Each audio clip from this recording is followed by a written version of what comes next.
शुरुआत करते हैं हमारी पहली खबर से। हमारी पहली खबर है, केंद्र, यूपी और उत्तराखंड को नोटिस भेजा गया है। साथ ही 4 हफ्ते में शीर्ष अदालत ने जवाब देने को कहा है।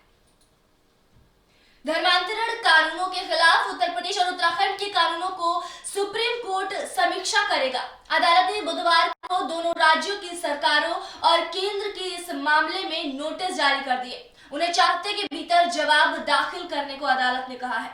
आपको बता दें कि इन कानूनों के खिलाफ दायर विभिन्न याचिकाओं पर सुनवाई के बाद अदालत ने यह कदम उठाया। याचिकाओं में कानून की वैधता को यह कहकर चुनौती दी गई है कि इनसे संविधान की मूल आत्मा को ठेस पहुंचती है। इतना ही नहीं, ये कानून धर्मनिरपेक्षता, समानता और भेदभाव मुक्त व्यवस्था का हनन करते हैं, लिहाजा इन्हें रद्द किया जाए। उत्तर प्रदेश सरकार का गैर कानूनी धर्मांतरण निरोधक अध्यादेश 2020 और उत्तराखंड का धार्मिक स्वतंत्रता कानून 2018 दोनों ही विवाह के लिए जबरन धर्म परिवर्तन पर रोक लगाते हैं। ऐसे अपराध को भाजपा व हिंदूवादी संगठन लव जिहाद नाम दे रहे हैं। लव जिहाद उस प्रेम के लिए इस्तेमाल किया जा रहा है जिसमें लड़का मुसलमान हो और उसकी प्रेमिका हिंदू। दक्षिणपंथी संगठन मानते हैं कि लव जिहाद का मकसद हिंदू लड़कियों को प्यार के नाम पर बहला फुसलाकर उनका जबरन धर्म परिवर्तन कराना है। वहीं आपको बता दें, सुप्रीम कोर्ट ने कहा, किसानों के साथ बातचीत में जमीनी स्तर पर सुधार नहीं। केंद्र सरकार के 3 विवादास्पद कृषि कानूनों के खिलाफ दायर सभी याचिकाओं पर सुप्रीम कोर्ट 11 जनवरी को सुनवाई करेगा। वकील मनोहर लाल शर्मा की तरफ से दायर एक याचिका पर सुनवाई करते हुए बुधवार को मुख्य न्यायाधीश शरद अरविंद बोबड़े की अध्यक्षता वाले एक पीठ ने आदेश दिया। शर्मा ने सामर्थ्य सूची में प्रविष्टि संख्या 33 को शामिल किए जाने की संवैधानिक वैधता को चुनौती दी है। कृषि साधारण तौर पर राज्य का विषय है। केंद्र ने तीनों कृषि कानून इसी प्रविष्टि 33 के माध्यम से लागू किए हैं। वहीं आपको बता दें कि जजों ने कहा कि वे भी सरकार और किसानों के बीच बातचीत को प्रोत्साहन देने के पक्ष में हैं। पीठ ने कहा कि अटॉर्नी जनरल अगर कहेंगे कि बातचीत जारी है तो हम सोमवार को भी सुनवाई स्थगित कर देंगे, पर अभी तक स्थिति में कोई सुधार नहीं दिखा है।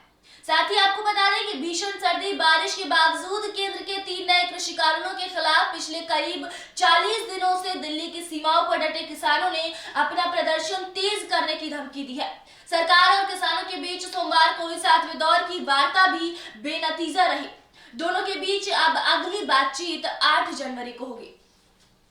साथ ही आपको बता दें कि पंजाब के मुख्यमंत्री कैप्टन अमरिंदर सिंह ने बुधवार को एक बार फिर केंद्र सरकार से कृषि कानूनों को वापस लेने की मांग की। उन्होंने कहा कि ये तीनों कानून किसान विरोधी हैं। हम इस मामले में सुप्रीम कोर्ट का दरवाजा खटखटाएंगे। इसका समाधान प्रधानमंत्री के स्तर पर ढूंढना होगा। आपको बता दें, प्रधानमंत्री को अपने मंत्रियों व गृह मंत्री के साथ बैठक कर समाधान खोजना चाहिए, ऐसा कहा है मुख्यमंत्री अमरिंदर सिंह ने। बदायूं बलात्कार मामले में 2 आरोपी हुए गिरफ्तार, वहीं अभी तक एक फरार चल रहा है। बदायूं जिले में मंदिर में पूजा करने गई एक महिला की सामूहिक बलात्कार के बाद हुई हत्या के मामले ने तूल पकड़ लिया है। विपक्ष ने इसकी तुलना निर्भया कांड से करते हुए आक्रामक रुख अख्तियार किया है, जिसके बाद मुख्यमंत्री ने घटना की क्षेत्रीय अपर पुलिस महानिदेशक से रिपोर्ट मांगी है। मामले के 3 आरोपियों में से 2 की गिरफ्तारी हो चुकी है, जबकि मंदिर के फरार महंत की तलाश अभी तक जारी है।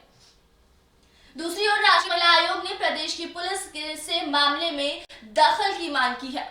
रविवार को घटी इस घटना में मंदिर के महंत समेत 3 लोगों के खिलाफ सामूहिक बलात्कार और हत्या का मुकदमा दर्ज किया गया है और लापरवाही बरतने के लिए स्थानीय थाना प्रभारी को निलंबित कर दिया गया है। साथ ही आपको बता दें कि बदायूं के वरिष्ठ पुलिस अधीक्षक संकल्प शर्मा ने बुधवार को बताया कि रविवार को मंदिर गई महिला को संदिग्ध परिस्थितियों में मौत के बाद परिजनों ने मंदिर के महंत सत्यनारायण और उसके 2 साथियों पर बलात्कार और हत्या का आरोप लगाया है। इस आधार पर आरोपी के खिलाफ मुकदमा दर्ज कर आरोपी वेदराम और जसपाल को मंगलवार रात गिरफ्तार कर लिया गया, जबकि आरोपी महंत अभी तक फरार चल रहा है। उसकी गिरफ्तारी के लिए पुलिस के 4 दल गठित किए गए हैं। सूचना विभाग के अपर मुख्य सचिव नवनीत सहगल ने बताया कि मुख्यमंत्री योगी आदित्यनाथ ने बदायूं की वारदात को गंभीरता से लेते हुए क्षेत्रीय अपर पुलिस महानिदेशक से रिपोर्ट तलब की है और जरूरत पड़ने पर मामले की जांच में स्पेशल टास्क फोर्स को भी मदद लेने के लिए निर्देश दिए हैं।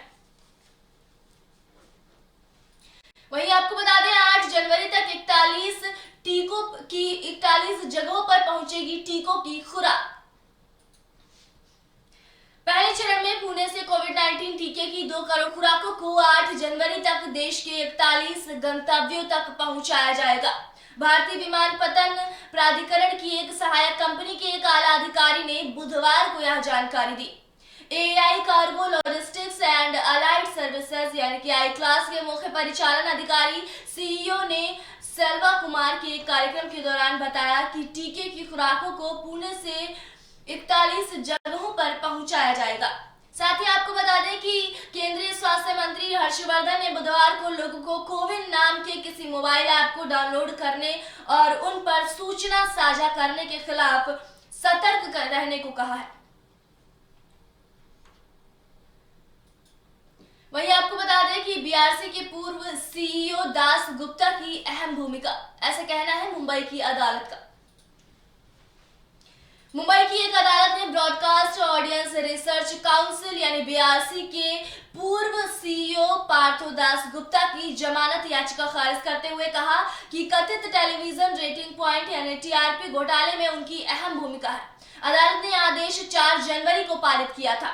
उसकी प्रति बुधवार को उपलब्धि हुई। मुंबई पुलिस ने दास गुप्ता को पिछले महीने गिरफ्तार किया था। मुख्य मेट्रोपॉलिटन मजिस्ट्रेट सुधीर भाजीपाले ने सोमवार को दास गुप्ता को जमानत की याचिका खारिज कर दी। मजिस्ट्रेट ने आदेश में कहा कि जो भी दस्तावेज पेश किए गए हैं उनसे लगता है कि आरोपी कथित अपराध में शामिल था। उन्होंने अपने आदेश में कहा कि मौजूदा याचिकाकर्ता दास गुप्ता ने अपराध में अहम भूमिका निभाई। अदालती आदेश के मुताबिक दास गुप्ता जून 2013 से नवंबर 2019 तक बीआरसी के मुख्य कार्यकारी अधिकारी थे यानी कि सीईओ थे। बुलंदशहर और ग्रेटर नोएडा के बीच बसेगा नया नोएडा। करीब 20,000 हेक्टेयर भूमि पर एकीकृत न्यू नोएडा शहर को बसाने की योजना है। बुलंदशहर की सीमा तक लगने वाले इस क्षेत्र से नोएडा का आकार मौजूदा के मुकाबले करीब 2 गुना हो जाएगा।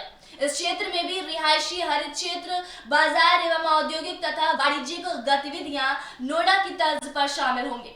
एकीकृत न्यू नोएडा के लिए जमीन अधिग्रहण की जिम्मेदारी राज्य सरकार ने नोएडा प्राधिकरण को दी है। प्राधिकरण सूत्रों के मुताबिक नया नोएडा बसाने के लिए शासन स्तर से 2 माह पहले ही काम शुरू हो चुका है। आगामी कुछ महीनों में विकास का नया प्रारूप तैयार कर इसे नोएडा प्राधिकरण को सौंपे जाने की उम्मीद है।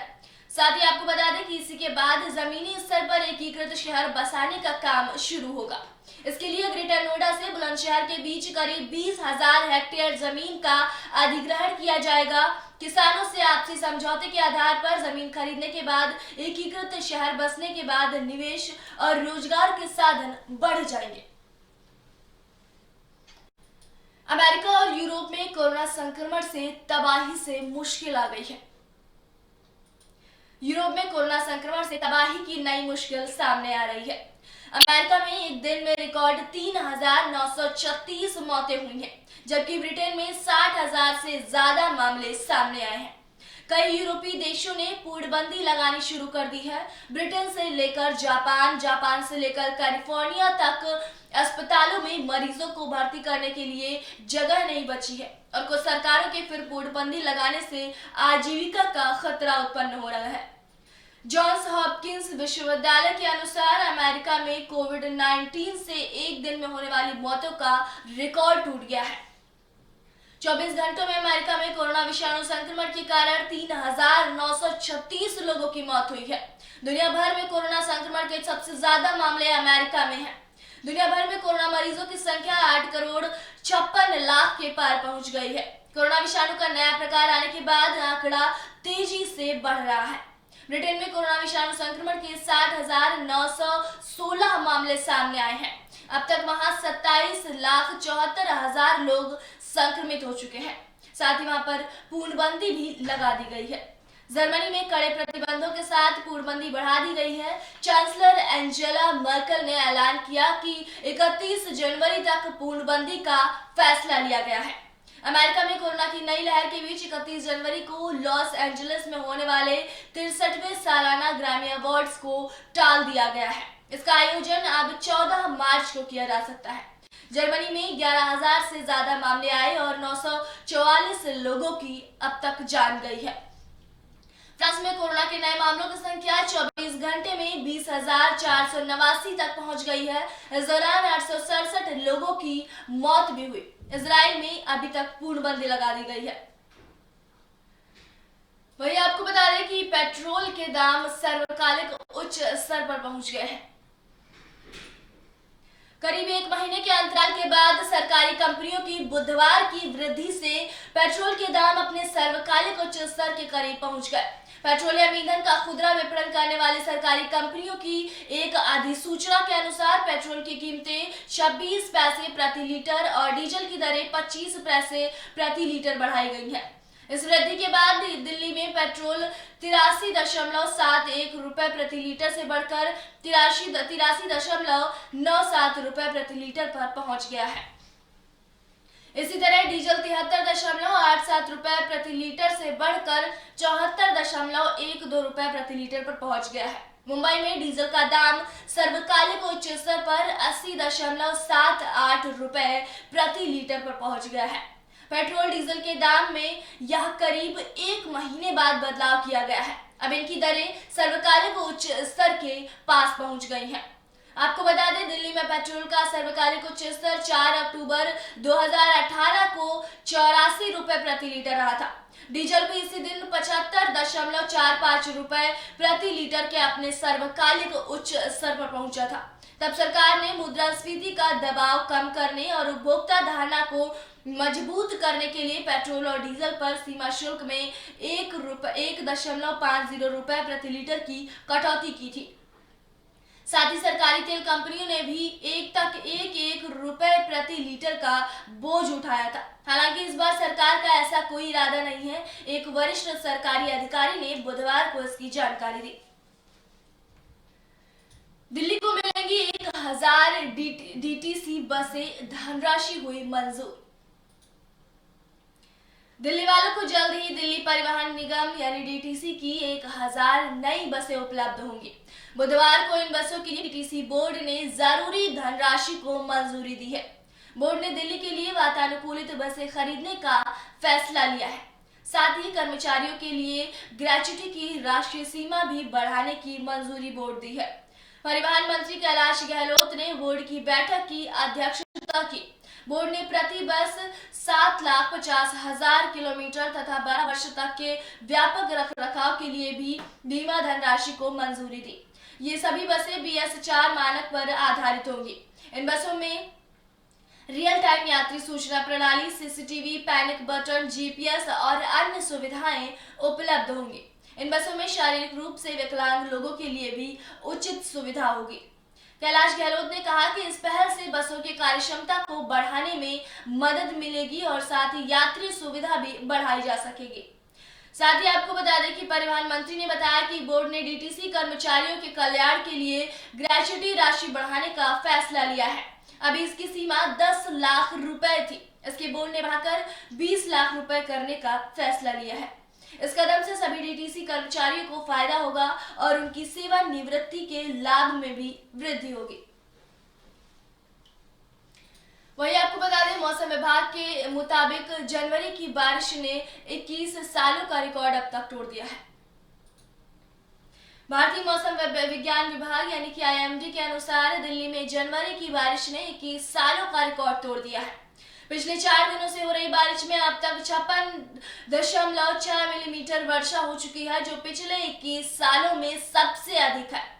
राजधानी में बुधवार को लगातार चौथे दिन भी छिटपुट बारिश दर्ज की गई।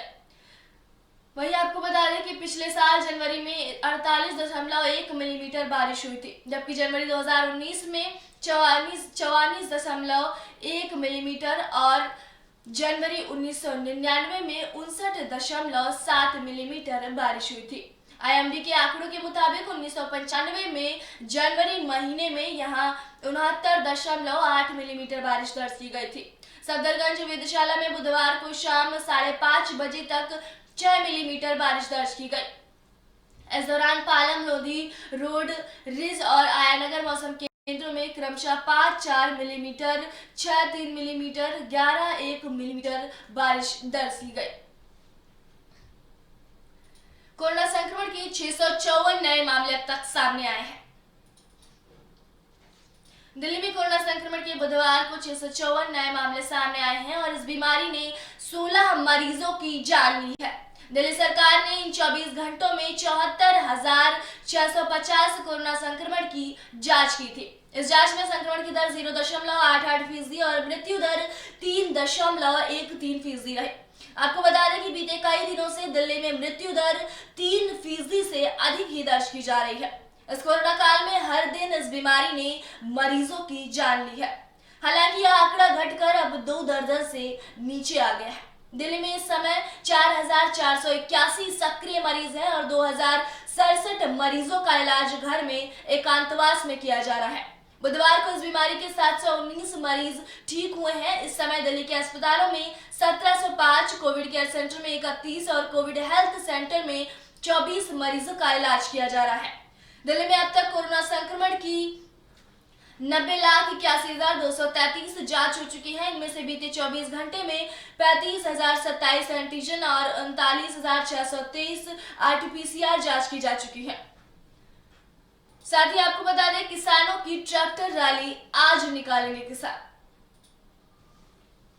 अखिल भारतीय किसान संघर्ष समन्वय समिति यानी कि AIKSCC ने बुधवार को दावा किया कि गुरुवार को होने वाली किसानों की एक्सप्रेसवे पर ट्रैक्टर रैली की तैयारी पूरी कर ली गई है। इस रैली में सभी धरना स्थलों से भारी संख्या में लोग एकत्र होंगे। सूत्रों की माने तो किसान 4 जत्थों में ट्रैक्टर लेकर राष्ट्रीय मार्गों पर जाएंगे। सभी जत्थे को अलग अलग मार्ग दिए गए हैं। जानकारी के मुताबिक पहला जत्था सिंगू से टिकरी की ओर बढ़ेगा, दूसरा टिकरी से शाहजहांपुर की ओर, तीसरा गाजीपुर से पलवल की ओर बढ़ेगा, जबकि चौथा जत्था पलवल से गाजीपुर कूच करेगा। सूत्रों की माने तो बुधवार रात ही सैकड़ों ट्रैक्टर एक्सप्रेसवे उतार दिए जाने हैं। हालांकि औपचारिक रूप से इस रैली का समय गुरुवार सुबह 11 बजे रखा गया है। ठंड और बारिश के बाद भी किसान अपनी ट्रैक्टर रैली को निकालेंगे। AIKSCC का दावा है कि देश भर में किसानों की सभाएं हुई और भारी जन भागीदारी की संभावना है। संघर्ष समिति का कहना है कि दक्षिण राज्यों के सैकड़ों किसान दिल्ली के इस प्रदर्शन में भाग लेने के लिए आ रहे हैं। इसके बाद गणतंत्र दिवस के अवसर पर दिल्ली में किसान ट्रैक्टर परेड निकालेंगे और इसी तरह सभी ग्रामीण इलाकों में सभी जिलों में ट्रैक्टर परेड या किसान परेड आयोजित की जाएगी। दिल्ली में बारिश और ठंड का कहर लगातार जारी है, लेकिन फिर भी किसान ट्रैक्टर रैली निकालेंगे। विवादित कृषि कानूनों के लागू होने के 7 महीने और 7 दौर की वार्ता के बाद किसानों का सरकार से भरोसा लगभग खत्म हो गया है। किसान नेताओं ने साफ कर दिया कि अगले दौर की वार्ता में भी सीधे कुछ नहीं निकलने वाला, क्योंकि सोमवार की वार्ता में मंत्री बेबस दिखे।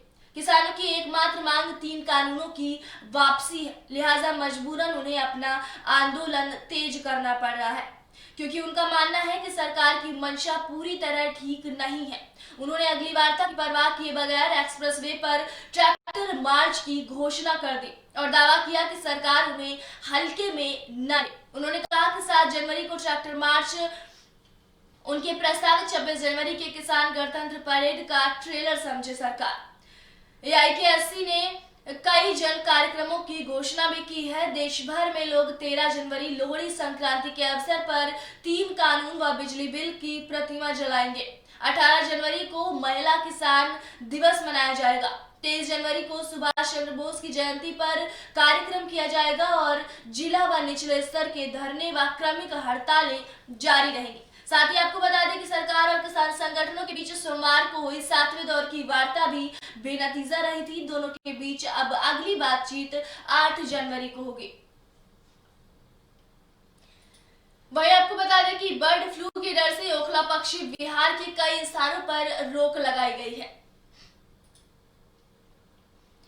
ओखला पक्षी विहार में गुरुवार से कई स्थानों पर पर्यटक नहीं जा सकेंगे। बर्ड फ्लू से एहतियात के कारण यह रोक लगाई गई है। वहीं पक्षी विहार में निगरानी के लिए एक टीम वन विभाग ने गठित कर दी है।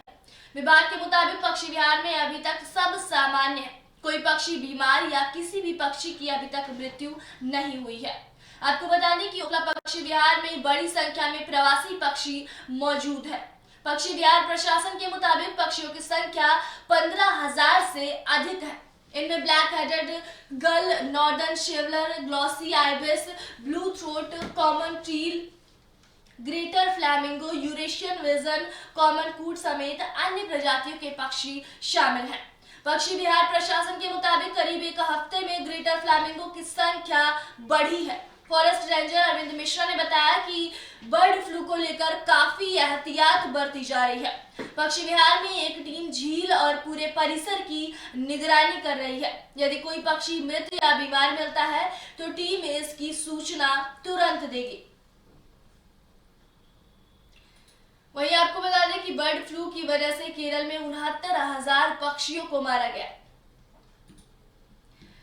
केरल के आलप्पुझा और कोट्टायम जिलों में बर्ड फ्लू के H5N8 स्वरूप के संक्रमण को फैलने से रोकने के लिए बत्तखों व मुर्गियों समेत 69,000 से अधिक पक्षियों को मारा गया है।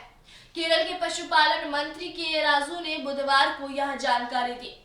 पशुपालन मंत्री ने बताया कि 19 त्वरित कार्रवाई बल दोनों जिलों में पक्षियों को मारने का काम कर रहे हैं और जिन क्षेत्रों में संक्रमण फैलने की आशंका है उन्हें गुरुवार को संक्रमण मुक्त कर दिया जाएगा। राजू ने कहा कि N5N8 विषाणु से मनुष्यों के संक्रमित होने के अभी तक कोई मामला सामने नहीं आया है।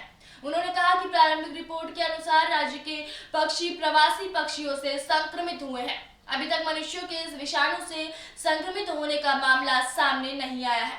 हालांकि इस विषाणु के स्वरूप बदलने की आशंका है, इसलिए हमें सतर्क रहना होगा। उन्होंने कहा कि इन क्षेत्रों में पक्षियों के मांस व उनके अंडों की बिक्री पर प्रतिबंध जारी रहेगा।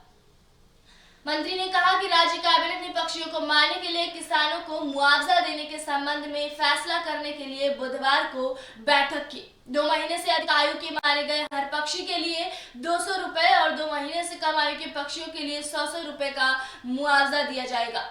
उन्होंने कहा कि जिन अंडों का नष्ट किया गया है उनके लिए प्रति अंडा 5 रुपए मुआवजा दिया जाएगा। राज्य ने बताया कि आलप्पुझा में 61,513 और कोट्टायम में 7,729 पक्षियों को अभी तक मारा जा चुका है। भोपाल के राष्ट्रीय उच्च सुरक्षा पशु रोग संस्थान में की गई नमूनों की जांच के परिणाम में दोनों जिलों में बर्ड फ्लू संक्रमण की पुष्टि के बाद इन पक्षियों को मारने का अभियान शुरू किया गया। साथ ही आपको बता दें केरल और अन्य दक्षिण भारतीय राज्यों से भेजी गई मुर्गियों की कोई भी खेप अगले 10 दिन तक मध्य प्रदेश की सीमा में दाखिल नहीं हो सकेगी। मध्य प्रदेश सरकार ने हालात की समीक्षा के बाद बर्ड फ्लू के H8N5 स्वरूप की रोकथाम के लिए यह फैसला किया है। राज्य के मुख्यमंत्री शिवराज सिंह चौहान ने बुधवार को यहां संवाददाताओं से कहा कि केरल और दक्षिण भारत के कुछ अन्य राज्यों में मुर्गियों ने बर्ड फ्लू के लक्षण पाए गए हैं। लिहाजा हमने तय किया है कि इन राज्यों से भेजे गए मुर्गी अगले 10 दिन तक मध्य प्रदेश में प्रवेश नहीं कर सकेंगे। उन्होंने बताया कि इनके इस अंतर्राज्यीय परिवहन पर रोक को लेकर मध्य प्रदेश के सीमावर्ती जिलों के प्रशासन को निर्देश जारी किए गए हैं। बर्ड फ्लू के H5N8 स्वरूप को नियंत्रित करने के लिए केरल में मुर्गियों और बत्तखों को मारना पहले शुरू कर दिया गया है। मुख्यमंत्री ने बताया कि मैंने बर्ड फ्लू को लेकर राज्य की स्थिति की समीक्षा की है, चिंता की कोई जरूरत नहीं है।